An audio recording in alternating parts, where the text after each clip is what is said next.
And today we're going to be looking at part of the Spiritual Quest series, and this is the third part, which is the second stage of the 10 stages of the soul. This is the stage of the dripping tap.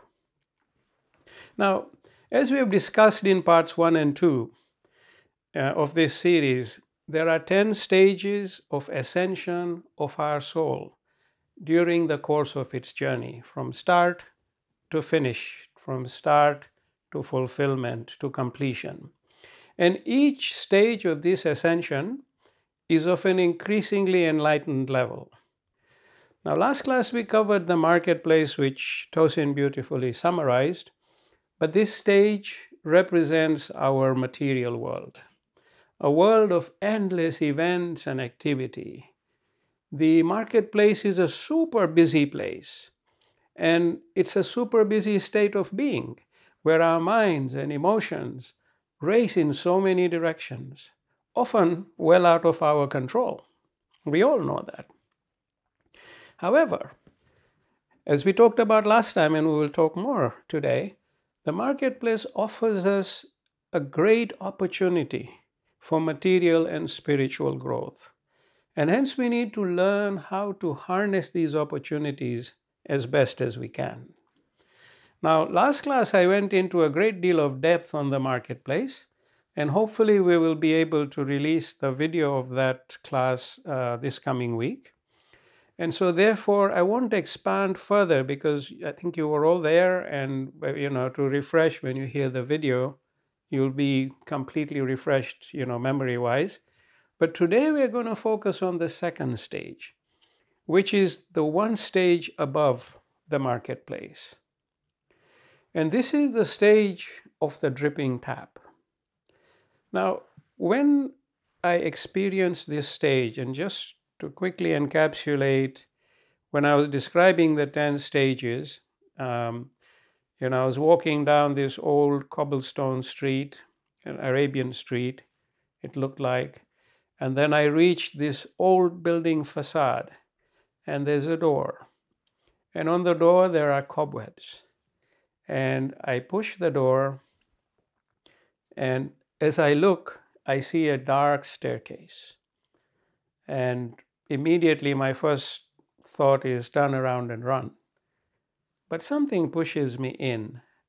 And when I get onto the first step of that staircase, I hear the sounds from the walls of a marketplace. People laughing, full of life, animals, events, action, a very busy sound coming from the side of the walls. Now remember, I'm not seeing anything, but I'm hearing them. And I realize that I'm in the midst of a very, very busy marketplace. Now it's also interesting to note that I'm hearing and not seeing, because when you see something, your vision, your interpretation is kind of forced by what you see. That's just how we are made. We say seeing is believing, and so we kind of narrow down to that vision. But when you hear something, your mind is open to imagining, your mind is open to exploring. And this is why I believe that I was shown this marketplace through hearing from the sides of the walls. And then I take one step above the marketplace and everything goes silent. One more step, everything is still silent. And then I come to the second stage at 3 steps higher. And as I look ahead of me, I see this staircase, and I ask myself, being the logical, curious scientist that I am, how many steps are there ahead of me? And I count, and there are 66, and then there's a wall of darkness. And at this point, I don't understand what's going on. I don't know what's going on. But in the last class, I walked us through all the 10 stages and a brief interpretation of them, and then we focused on the marketplace. So today, we are at the second stage. And in this stage, I hear the sounds of water dripping from a tap into a bucket. And there's this constant dripping sound, drop by drop by drop. It's a calm, peaceful stage. And I'm beginning to ask myself, what is the meaning of this stage? And once again, because I'm hearing, my visualization is driven by how I am interpreting what is happening. Now, when you think of the dripping tap, you ask yourself, what do these symbols mean in this vision, in this second stage? What does this tap and the dripping water in a bucket really mean? And I identified 4 key symbols that today we are going to consider and try and seek some more meaning from them. The first symbol is the bucket. So there's a bucket. That's your first symbol. The second is that there is water. And there's water in the bucket and there's water dripping. The third symbol is the very process of the water dripping. And the fourth symbol is the tap. So these are the 4 symbols that I identified in the second stage. Each one is telling us actually a great deal, and I was quite humbled when I was putting it all down to realize just how much these 4 symbols mean and how well they are connected to our material world. So I would say that the best way is to examine each one of these symbols and see what we can draw from them. So let's start with the bucket. Now, what does the bucket represent? The bucket represents containment, in inverted commas, containment. And the bucket is a container, and it contains the water that drips into it. Therefore, each drop of water that falls into the bucket is, in inverted commas, contained. Now let us explore the concept of containment further. Because why are we seeing this as a powerful stage of the soul? It's important to try and understand containment. What does it mean? What forms of containment do we find in our material world? The marketplace. Firstly, let's look at a few of them. Firstly, each one of us is contained in this physical body. Our body is made up of 80% water, and therefore we basically are all like a droplet of water that is contained in this physical body of ours. So the bucket in the second stage is reflective of our physical body in this marketplace. So that's the first thing that I recognized. Now this is a very important recognition, that the bucket in the second stage is reflective of our physical body in the marketplace. Now let us explore further, how are we all contained in the marketplace? Because there's the body, yes. So the first, as we said, is you're contained in your physical form. Our spirit, which is mighty, eternal, and free, is engaged with this body, where it is reduced to only 5 senses. And for some of us who are lucky, 6 senses. So our free-flowing spirit of total freedom is contained, is engaged through this body. Secondly, in this world, we are all contained by our circumstances, which take away our freedom. When you contain something, you take away its freedom. Our circumstances take away our freedom. There's so much we may want to do or experience, but our circumstances would not allow it. So our circumstances build a cage around us that contains us. Again, think of the bucket, think of containment. So my dear friends, we are all encaged in this world in some way, shape, or form. Ask yourself, is anyone really free in the marketplace? Does anyone actually have 100% freedom? The answer is no. Because the marketplace is a playground with tall and impenetrable fences. And so let's learn what goes on behind these fences.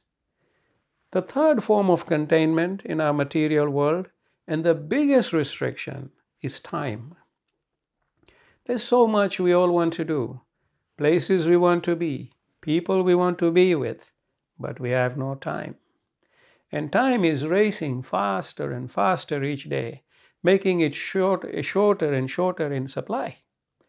So time is a powerful cage that contains us, each one of us. The next one is economics and resources. Our material world is heavily governed by our access to wealth and resources. We all know that. Some people have to work 12 hours a day to earn $10 in the developing world. Where is their freedom? The wealthier ones amongst us have to travel endlessly or be on long calls or deal with extreme stress or lose out on some of the most beautiful moments of life that normally we would have. Where is our freedom? So there are these things that engage us, that contain us, that take away our freedom, and we're facing them every day. And that's linked to the message of what that bucket's telling us. The next restriction comes from our relationships, which can also become a cage in our lives when we get bound to people in ways that tie us down. So relationships is another one. Then there is love. Love is beautiful, but also becomes a form of engagement when we cling too tightly to the ones we love or others cling too tightly to us. So love in itself gives us an opportunity to recognize and realize that containment. And then, of course, we have to see what we do with it.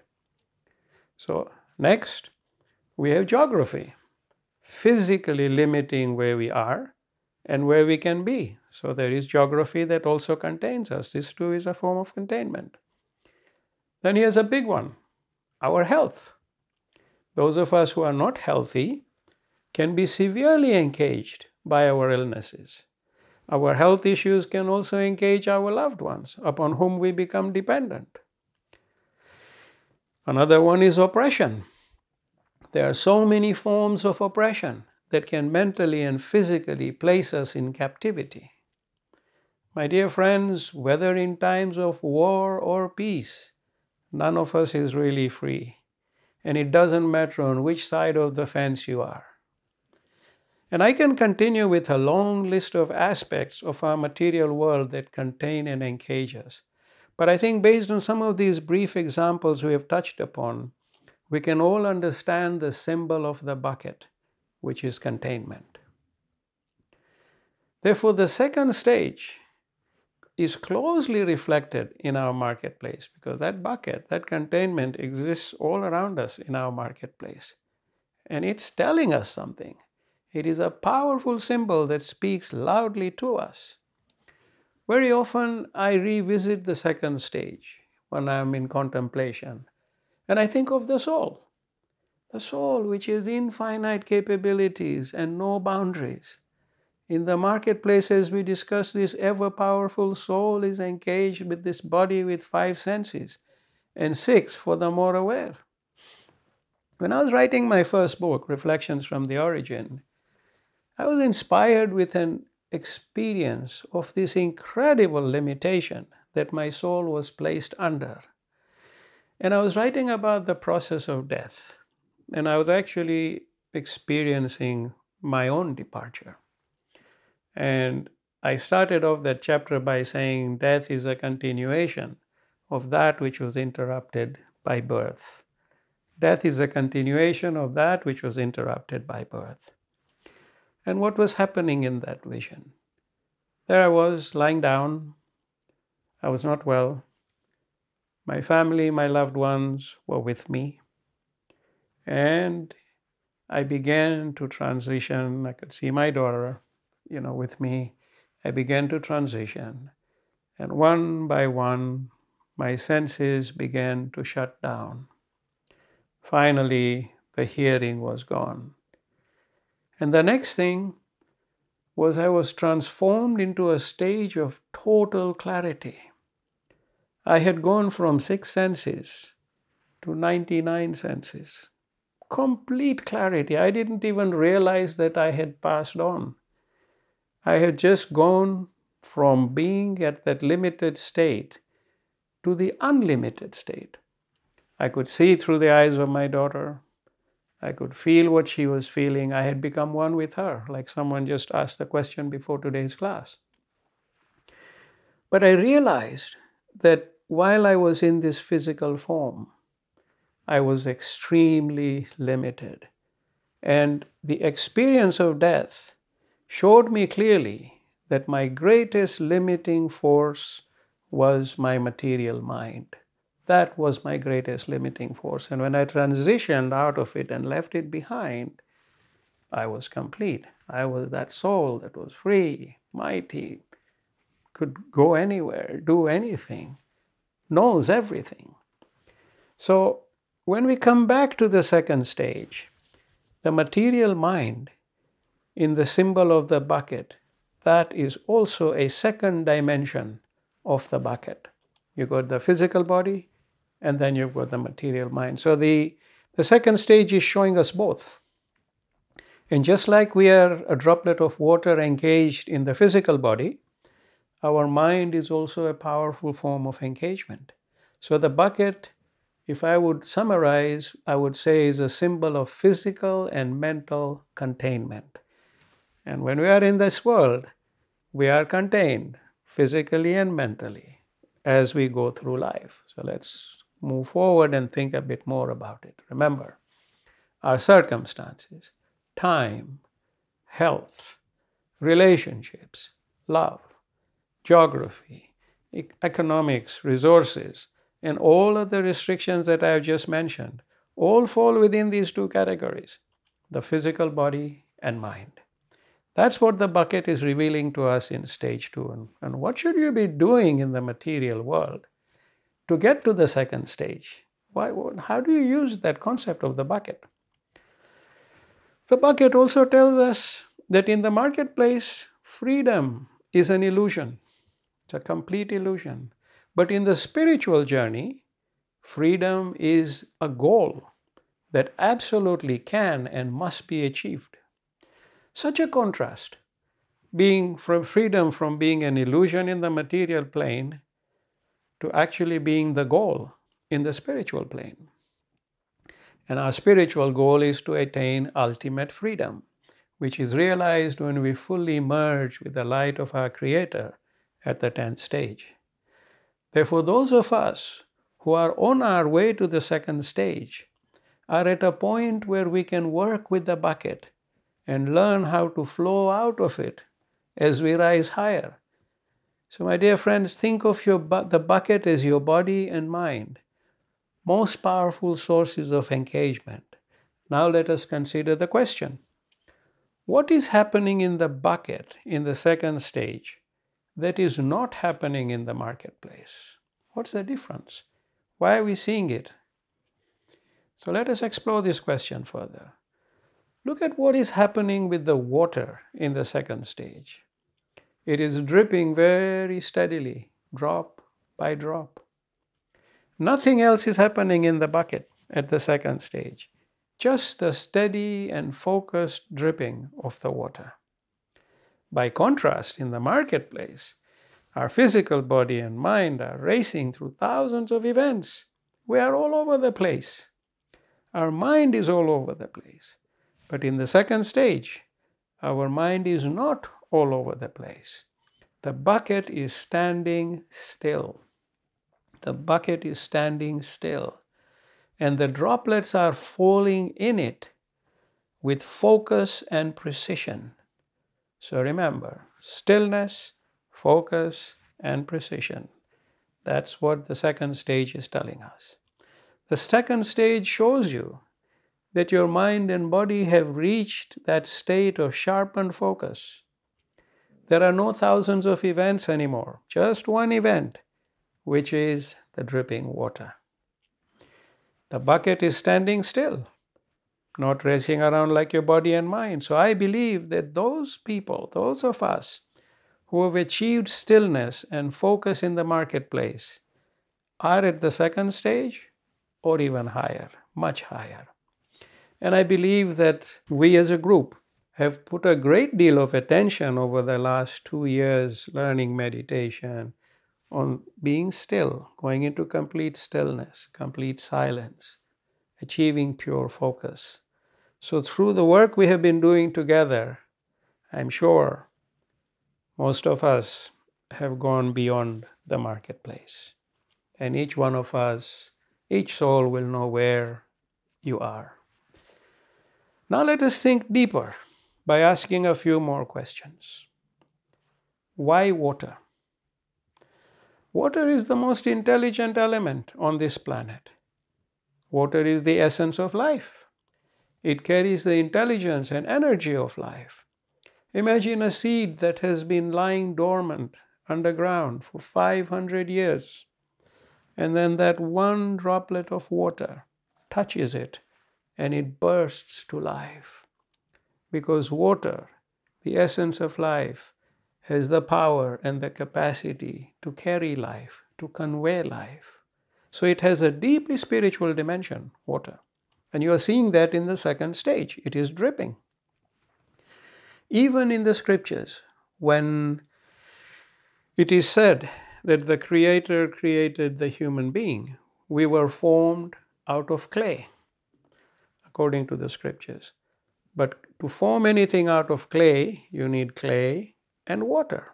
So clay of the earth plus water. And once we were formed, the Creator breathed His light into the clay to give us life. It was the water in the clay that took up this light, because the clay is just the clay. So when you think of the symbolism of water, it is deeply spiritual. And that is why it can embody the energy and intelligence of life. And the intelligence of water and its ability to communicate with our thoughts as well has been scientifically demonstrated. I've mentioned to you several times before the works of Masaru Emoto, the Japanese scientist who took different samples of water, put them in petri dishes, and wrote down a message, put down a thought under each of them. One of them was love, one of them was gratitude, one of them was hate, one of them was I will kill you. And then he put these messages under each petri dish and then brought the temperature down. I don't remember whether it was minus 12 or minus 20 degrees or something like that. And the water formed crystals. And then he took pictures of the crystals. And, the water that had gratitude, love, everything positive, formed beautiful crystals, perfect crystals. And the water that had messages of hatred or I will kill you were chaotic. There were no crystals formed. So water communicates with our thoughts. Now, our two videos on power of thought and knowledge in Masterclasses 11 and 12 both show Masaru Emoto's works, his pictures, and I've gone into more explanation on it. So please visit the videos on Masterclasses 11 and 12 and refresh your memories on it. So water can communicate with thought too. It's highly intelligent. And when we look at the essential differences between stages 1 and 2, the marketplace and the dripping water, what do we see? In stage 1, we are a droplet contained in this body, but we are in a state of chaos. Our body and mind are shooting around in thousands of different directions with no focus. In stage 2, there is singular focus, the dripping of the essence of life, the dripping of pure intelligence connected fully with the soul. In pure stillness, because that bucket is still, it doesn't move, the container. So the mind in stage 2 is still, completely still. There's also another powerful key here in the second stage, which is the tap. That's the next symbol. And the tap allows droplet by droplet to flow in a fully focused manner. The tap is symbolic of the gate through which each droplet passes. What is this gate in our beings? What is this gate? It is the intellect. That is the gate. And what is the intellect? I have in previous classes explained 3 levels of the minds. I'll quickly encapsulate it. But we have 3 levels of mind. The first level is the lower level mind, which produces thoughts that allow us to survive and sustain ourselves in this material world. Thoughts like, I'm hungry, so I go to the fridge, I open the fridge, I have something to eat, I'm satisfied, the job is done. So those kind of lower level thoughts of sustaining ourselves in this world come from the lower level mind. Then there is the higher level mind, where much broader decisions are made, where thoughts of different elements and aspects come together. Where am I going to live? What careers should I choose? What should my children do? How do I provide security for my family? All the strategizing we do comes from the higher level of the mind. And this draws upon wisdom of the past, consultation with others who are knowledgeable. This draws upon all the types of thoughts that we have researched surrounding the decisions we have to make. They all come together in a broad spectrum and deliver to us that final decision that we're going to make. So the higher level of the mind operates with multitudes of thoughts. And above that is the intellect, which is the border between the higher level mind, the material mind, and the soul, the infinite intelligence. So the intellect is the most enlightened level of the mind. Many faiths talk about living with our intellect. That message is spot on. Because as we learn to live predominantly with the level of the intellect, our focus narrows down sharply. The intellect does not engage with chaos and useless thoughts and nonsense. It doesn't. It filters down our thoughts to enlightened thoughts only. That's what that tap is doing. It is the gate of our thoughts. Now you may ask, how is this so? You see, the lower level mind is directly connected to basic action, as I just explained. And we have countless actions that are required for us to survive. The higher level mind is more decision driven. It hosts countless thoughts that draw upon memory, wisdom, information, experience, etc., etc. And then these decisions are subsequently connected to actions, a series of actions that we implement once we have made those decisions. The intellect is different. It does not operate with action like the lower and higher level minds. It operates based on very sharply focused thoughts that flow to our mind in the form of inspiration from the level of the soul. It's like that filter. The intellect is also a channel of sharply focused thought that flows upwards from our higher level mind to the soul in the form of prayer and invocation. To visualize this better, let us think of intellect as light. You've all seen light, okay? So think of the intellect as light the way you know it. When this light goes down from the intellect to the higher level mind and lower level minds, it breaks up into rainbows with endless shades of colors. You've all seen a rainbow. So light is normal light, but when it breaks up into all these colors and shades. So once it comes down from the intellect to the higher level and lower level minds, it has become the rainbow with endless shades and colors. The intellect is one light with 100% focus. The lower levels of the mind with their many colors and shades are not focused 100%. That's the difference.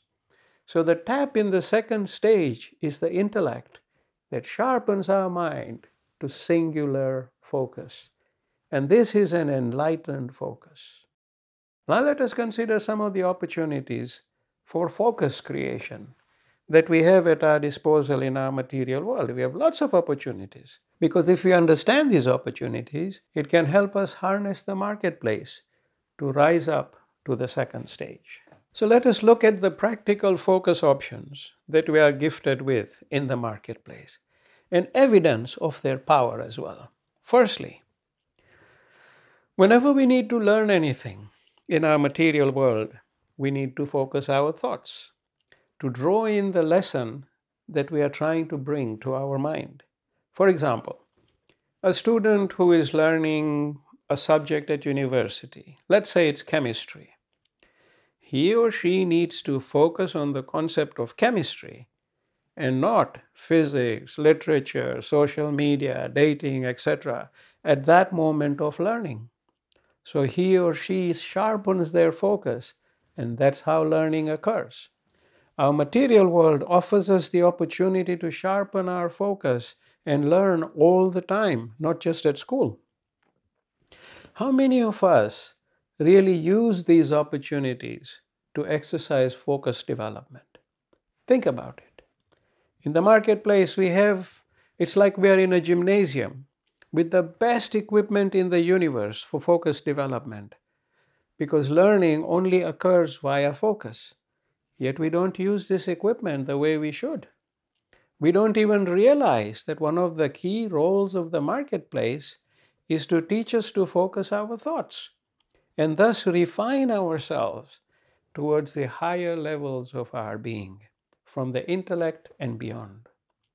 How many of us have considered the process of day-to-day learning, reading, and writing in our world as being part of spiritual growth? How many of us have done that? Or our education being the path to spiritual growth? Or why continuous education is a key part of our evolution as spiritual beings?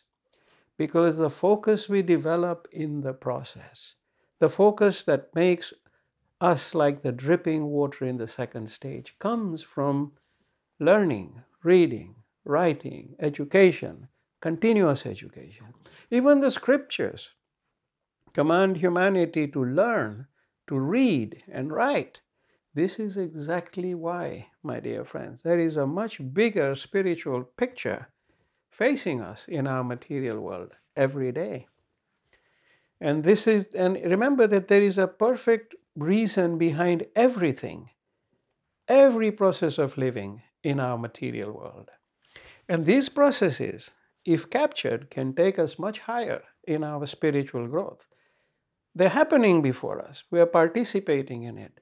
Ask yourself, why is it there? Now you're seeing that one of the key factors is development of that focus. And the second stage is all about focus. Here are some more types and dimensions of focus we have access to in our material world that we can actually use. Take, for example, building loving relationships and friendships. That requires focus. Very few relationships are ever built or actually ever survive unless people put their focus in them. Because it engages a whole range of our thoughts, emotions, and commitment. These relationships engage and focus our thoughts, emotions, and commitment. So there's learning at one level, and this is another type of focus that ties together three very fluid elements. If we participate in our relationships with focus, we learn. So all have to be carefully focused. And this level and dimension of focus builds us further in the marketplace, preparing us to rise higher. So we all have that opportunity every day. How much focus are we putting in our relationships? A great soul once said, "The one way to discover God is to deeply, completely, and unconditionally love another being." The one way to discover God is to deeply, completely, and unconditionally love another being. Think about it. Loving someone that deeply draws upon every element of our being in a purely focused manner. And this focus takes us from the marketplace to the second stage and all the further stages beyond, all the way to the 10th stage. So here is another dimension. Then there's another opportunity in our material world to develop a different kind of focus is that each one of us is constantly creating something. We are all little creators in our own right. So let us say you want to build your house, your own house. If you focus on it, you develop the right schedules, you buy the right materials, you manage the contractors efficiently, and in this way you can build your house in the shortest time possible and within your budget. Think about how you actually manage to accomplish this. It's through your focus. Your focus-based planning gave you the power to complete your creation, which is the house. By contrast, if you try to build your house while tearing around in 10 other directions, or doing things that distract your focus, or getting stuck in tough emotional situations, or, there are hundreds of possible distractions. Your focus is lost. Your home takes forever to build. Maybe it doesn't turn out the way you wanted it, and the cost shoots out of control. Hence, in the marketplace, we are gifted with the opportunity to build our focus as part of exercising our creativity. This is another dimension of focus. We have a great opportunity to harness every day as we use our creativity. And creativity draws upon inspiration too. And exercising creativity is one further way for us to build that powerful level of focus, because it does connect with inspiration. And this contributes very positively towards our spiritual growth. Another important aspect of material life that helps us build focus is through our power of communication. A lot of our life's experiences, both positive and negative, are driven by our power of communication. When we focus our communication, we bring clarity. And hence we encounter fewer misunderstandings and fewer problems, and therefore a happier journey.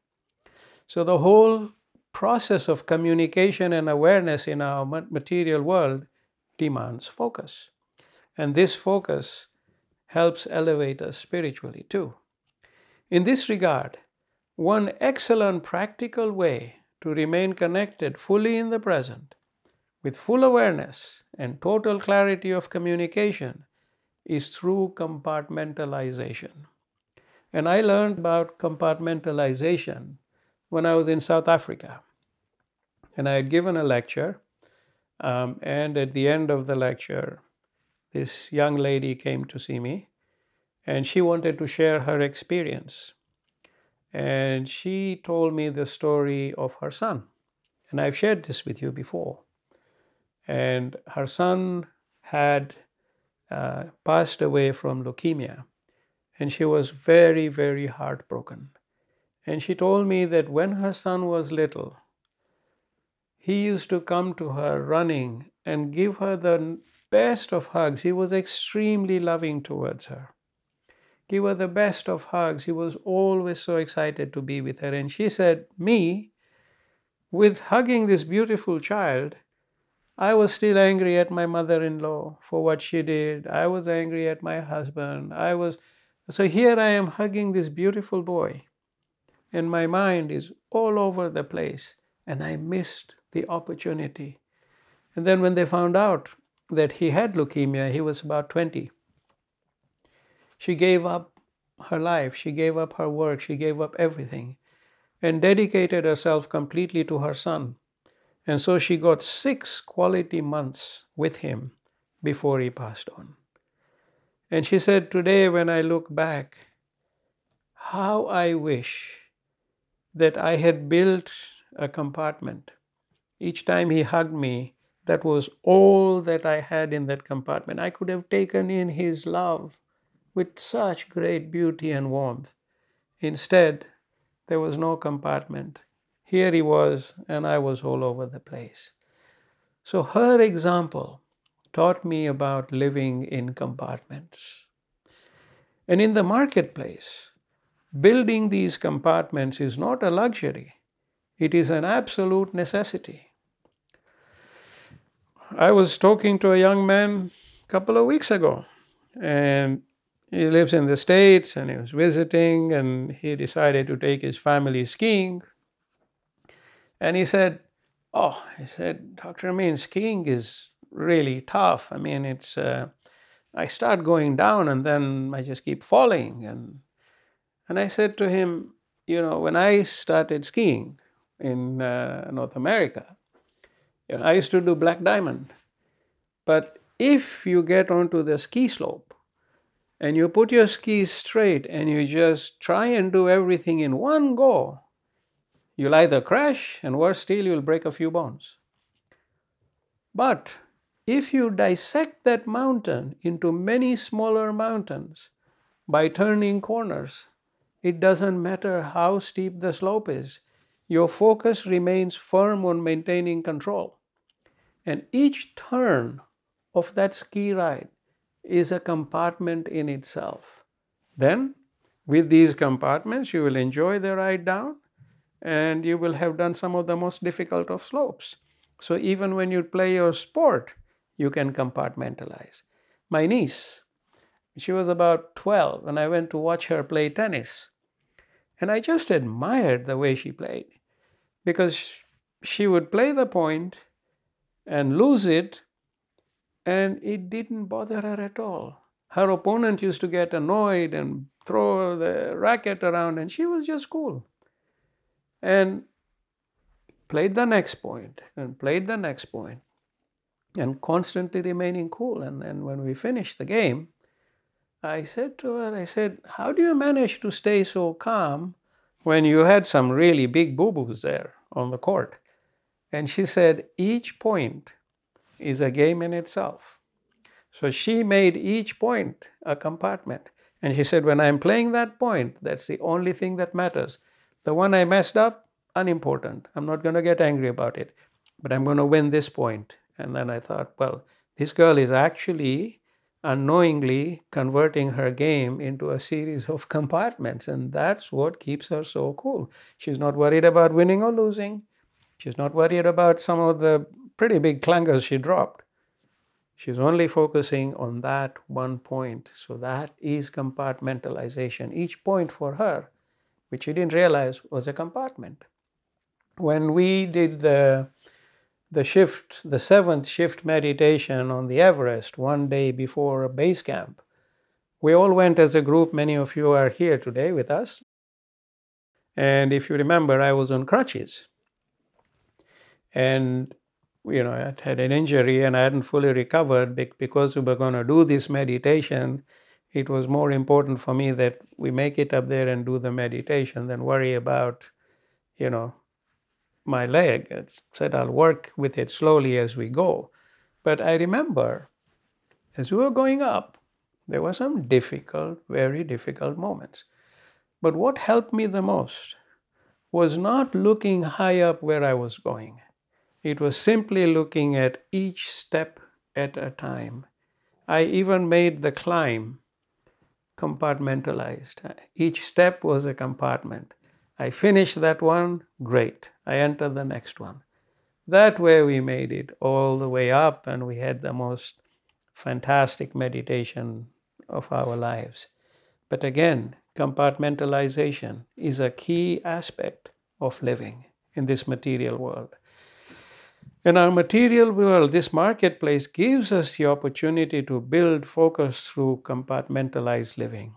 I call it the power of compartmentalized focus, which furthers our ability to grow spiritually.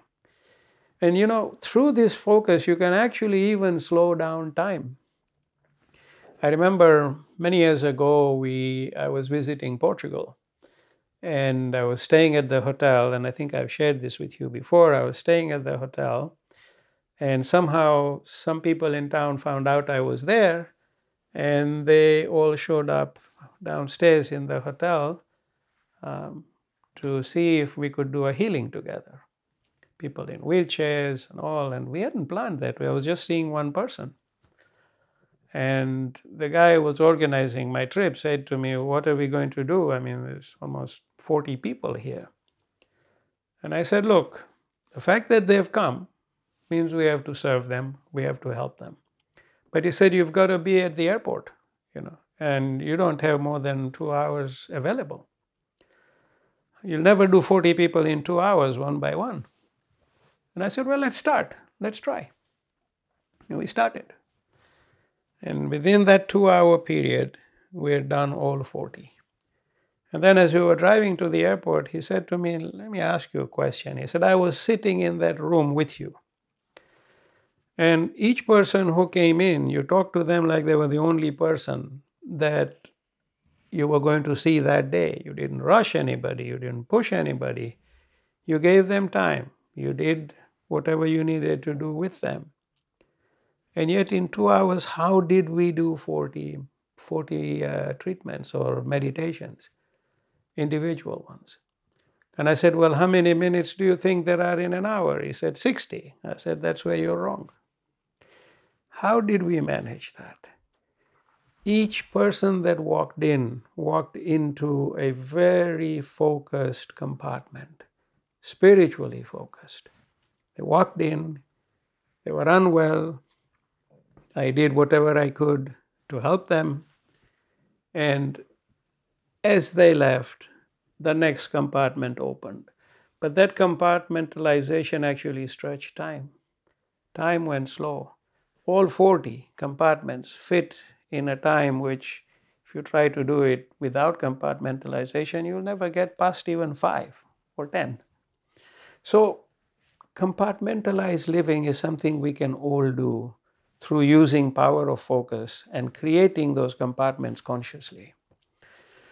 So my dear friends, if we live in the material world and harness all the opportunities it offers to build focus in different dimensions, we can rise to the second stage by moving beyond scattered events and thoughts towards singular focus, like the dripping water in the tap. We view life sometimes in the material world as challenging, difficult, sure it is, and at times we think of it as a punishment. It is not a punishment. On the contrary, life in this material world gives us the golden opportunities for spiritual growth through simple things we are always doing, just not realizing why it's there. What are we supposed to make out of it? Now, I've shared a few of these opportunities here with you today. And apart from the focus we derive through day-to-day life, there are also additional opportunities at our disposal to rise higher in our spiritual journey. What are these additional opportunities? The first one is meditation. In meditation, we declutter our mind and being and consciously build our focus in the direction of the light of our Creator. This is a conscious application and development of focus, meditation is. It is an enlightened form of focus. For meditation, you can carve out a compartment at 4 a.m. every day where you only focus on one thing, the name of your Creator, the light of your Creator. That's your compartment of light. And when you do that, your thoughts become like droplets of light in the second stage. They are beyond water. They become droplets of light dripping steadily into the bucket and being able to flow out of it too. And as you go beyond the second stage, the bucket does disappear. Containment does go away as you ascend to the third stage and beyond, and we're going to learn about that in subsequent classes. So, like meditation, focused prayer also offers us similar growth. When you meditate, you seek to hear and see the Creator. When you pray, you speak to the Creator. And this is another form of focused, enlightened thought. Prayer gives us immense power because faith brings confidence and hope. But you absolutely need to focus when praying. You cannot address an audience in this world while your mind is running off in 10 different directions. I could not be talking to you with my mind in 50 directions. So my focus is entirely present, being with you. Because when your mind rambles and you go in so many directions and you're trying to address an audience, it will only result in chaos, zero achievement, or embarrassment, or worse still, trouble. Similarly with prayer, you can only speak to your Creator with pure focus. And this enlightened focus carries your soul upwards from the marketplace to the higher stages.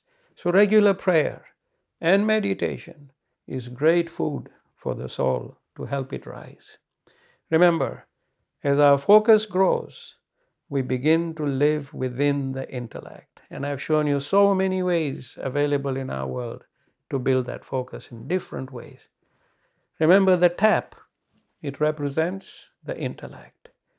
The tap focuses each droplet to fall with precision into the bucket. And when you live within the intellect, you are always inspired.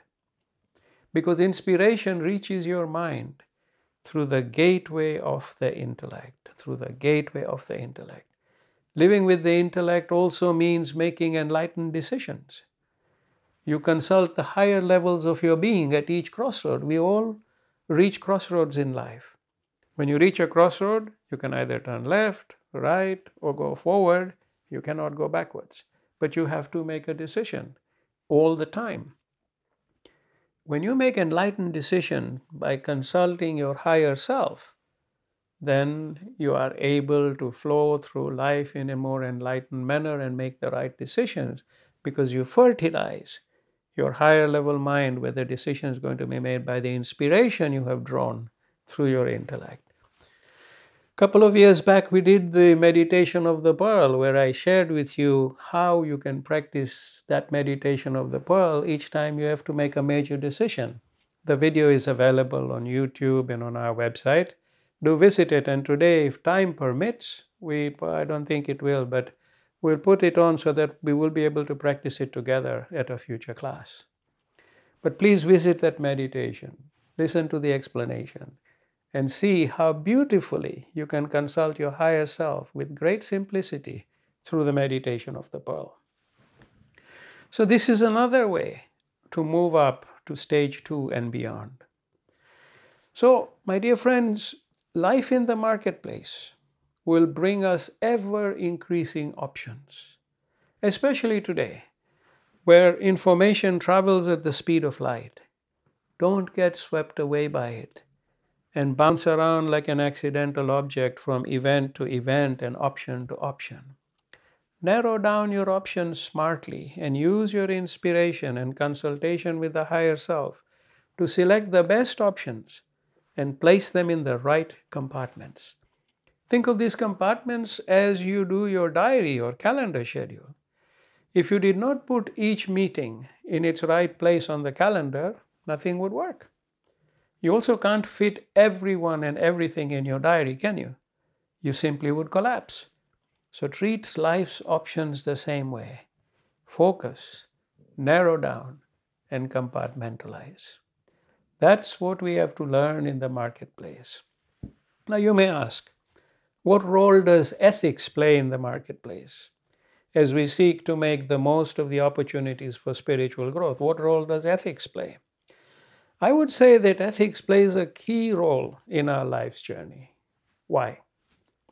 Because if you apply your ethics, you will make choices that can be properly compartmentalized. You will make choices that can be properly compartmentalized. Your compartments will be robust and strong and yield to you the fulfillment that you are seeking. If not, you will burst your compartments. So, for example, telling lies. When you tell a lie, you then have to tell 100 more lies so as not to get caught. Therefore, there's no compartment that can sustain this. Lying and its fallouts can consume you completely and put you in a state of chaos. There's no compartment that can contain that. If you told the truth, the consequences are established, no matter how tough they are on you. And then you work with them in their correct compartments and find resolution. That you can compartmentalize. If you go about life being cruel, hurting others, or stealing, for example, all these things generate events that come back to you in ways that derail your focus. They break down the power of the compartments you are building. Hence, you stay stuck in the marketplace without rising to the second stage. So, my dear friends, follow your ethics. Do good. Be a nurturer. Give generously and flow with the eternal pool. The events arising from these actions will bring you fulfillment, peace, and contentment. Your compartments will remain intact, and your focus will keep growing. So our ethics have a direct impact on our power of focus and its growth. Our ethics foster our focus and enable us to move up to stage 2 and beyond. Lack of ethics keeps us stuck here in the marketplace, which you don't want. You want to use the marketplace to grow, not just remain stuck here. So when you're ethical, you're not doing anyone any favors. You are doing yourself the greatest favor. You are building strong compartments with pure focus. And the sum total of all these compartments is that ultimate focus, that gate, that tap that places you in stage 2. So in conclusion, let me quickly recap what we have learned about the second stage here today in very few words. Firstly, that it shows us 4 key symbols. The bucket, which symbolizes containment and absence of freedom. It symbolizes the physical body and mind, and it also symbolizes stillness. Bucket symbolizes 3 things. Think about that. The water symbolizes the essence of life, pure intelligence, and a deeply spiritual dimension through which life is conveyed. A dimension connected directly with the soul. So that's the water. The process of the water dripping, drop by drop, symbolizes development of our focus from thousands of events down to one singular event. It symbolizes building our focus through learning, reading, writing, and education as a whole. It symbolizes creating new levels of focus via building relationships, harnessing love, exercising creativity, communication, and living in robust compartments. And the tap symbolizes living with the intellect and governing our focus in the sharpest possible manner. It symbolizes building compartments based on ethics and enlightened thought. It symbolizes drawing upon the powers of inspiration, meditation, and prayer, all of which enable enlightened focus. So my dear friends, to reach stage 2, we can all draw upon the opportunities of the marketplace in stage 1. And today we explored a few good options to implement. Please reflect on our discussion today and try to go further into stage 2 via your own personal introspection. Inshallah, we will try to release the video of today's class in the coming weeks, so you can refresh your memories through this video too. Now, it's 7 o'clock, so we are at 1 hour. Some of you may have to leave. I think we should take the few minutes for those who would like to stay on, and let's do the meditation of the pearl together today. It's a beautiful meditation. It's going to take us about 10-15 minutes. So take a few moments. If you want to take a short break, that's fine. We can start in 1 minute.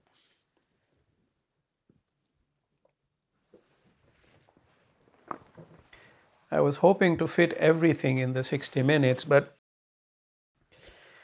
the amount of knowledge that flowed for the second stage was quite incredible. And I believe I haven't missed anything that I received to share with you. So let's do the meditation of the pearl and let's learn. Those of you who are practicing it regularly, it will be a refresher. Those who haven't practiced it, it's something new to learn, very useful. And after today's meditation, please go back and view the video. It's called Meditation of the Pearl, and it is on the YouTube channel, my YouTube channel, and the website. So take a couple of moments, sit back, be completely relaxed, and we're going to learn about how to consult the higher self through the pearl. Because when we make decisions, as I said earlier, we consult our memories, our wisdom, we get advice from elsewhere, from others, we research, we get all the facts together. But where does that decision really come from? After we've done everything, it comes from a higher level.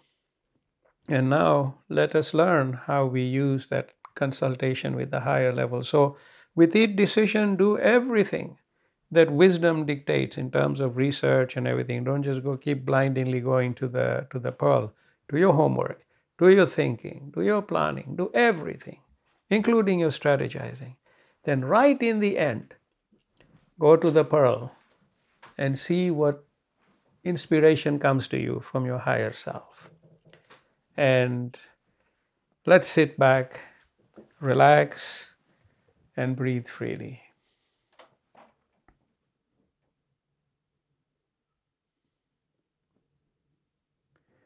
Be completely relaxed. Let go of all your stresses, strains, emotions, tensions. Let everything go and be completely calm and at peace.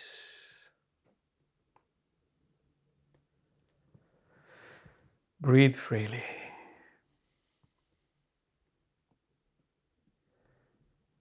And I'd like you to imagine you're sitting all by yourself in a small dark room.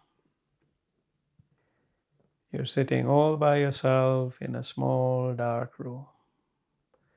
You are at complete peace, completely calm, breathing freely.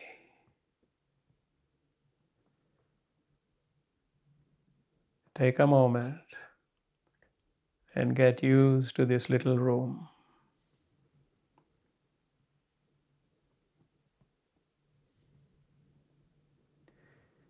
And then before you, there opens a window. And outside is a bright, warm, loving light that flows into this dark room, filling it completely with light. The room is bright. The walls are filled with light. This bright, warm, loving light starts to flow through you. This is the light of love, the light of creation, the light from a higher level, from the level of your Creator. And this light flows through you, reaching every element of your being, and flows from you everywhere.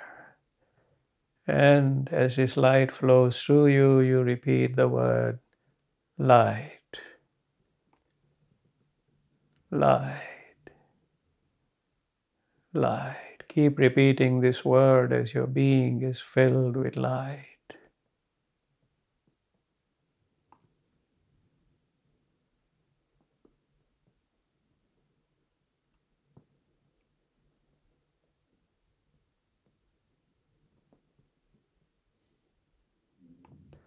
Light, light, light.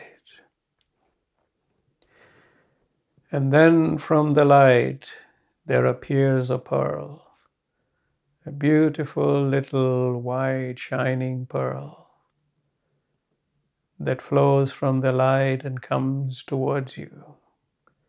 And you can see this beautiful pearl coming towards you, towards the center of your forehead. And this pearl merges with you. And you can now see this shining pearl in the middle of your forehead as you look. It's beautiful, white, shining, giving off this warm, loving light. The pearl has merged into you. It is yours to keep forever. Look at this pearl and keep repeating the word light, light, light.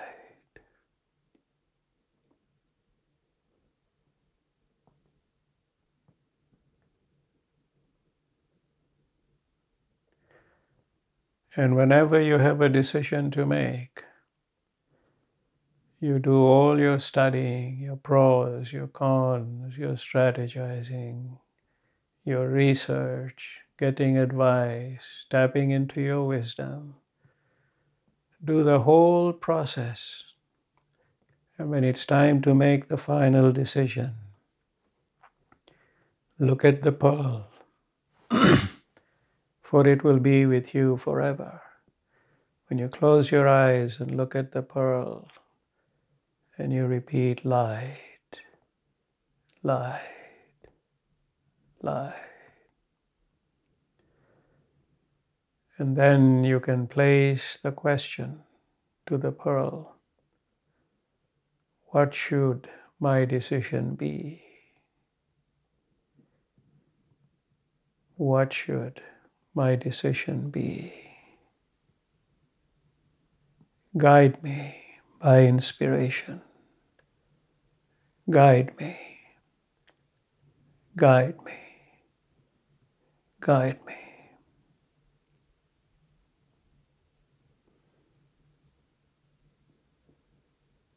And you keep looking at the pearl, and you can then repeat light, light, light. And you have now placed the question with the pearl. The pearl is your connection with your higher self. You have taken that responsibility of making the decision in complete humility and placed it with the pearl, awaiting the blessing of inspiration and guidance. Once you've done that, you forget about the question. You go about your daily life for a few hours, do everything but don't think about the question. And then when it is time to receive your answer, you sit back quietly, think of the pearl with your eyes closed, and you will see it. And when you see it, you repeat light, light, light, and you repeat the word light for a few moments as you fully engage with your pearl. And then you place the question, what must my decision be? And the very first thought that comes to you is your guidance from the pearl. When you receive that thought, that's your answer. If you don't like the answer, don't go back to the pearl just in case you made a mistake. You only have one chance. And if you do not receive any answer, you just repeat gratitude, gratitude, gratitude, and then carry on with your life. But soon after you place the question, whether it be a day or a few days or a week or a couple of weeks, you will get your answer. It may come to you through something you may see, something you may read, something someone may say to you. You will get your answer, and when you get it, you will know it is the pearl that has answered your question. So this is how you live with and work with the pearl. From today on, you all have the pearl. So when you sit to ask the pearl, you don't need to go through the dark room and the light and seeing and merging with the pearl, because it is yours now. So you simply sit, think of the pearl, and repeat light, light, light, as you see the pearl and connect with it. And then you place your question. And then you come back much later for the answer. So this is how you work with your pearl, which is your connection with your higher self. This is how you make enlightened decisions, humble decisions, relegating everything to your Creator for guidance, and praying and seeking inspiration. Take a few more moments and look at the pearl and repeat, light, light, light.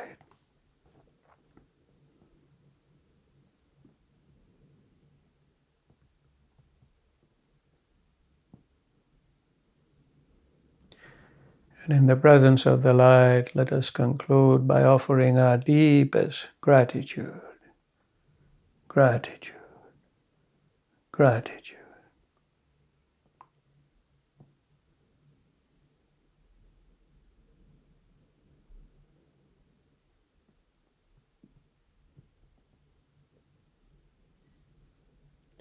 You may open your eyes when you're ready.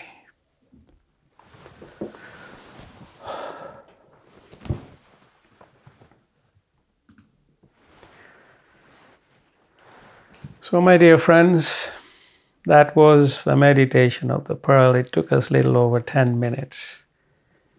But I hope that you will use this to make enlightened decisions every day. If you need to revisit it, view the video. It's there for you.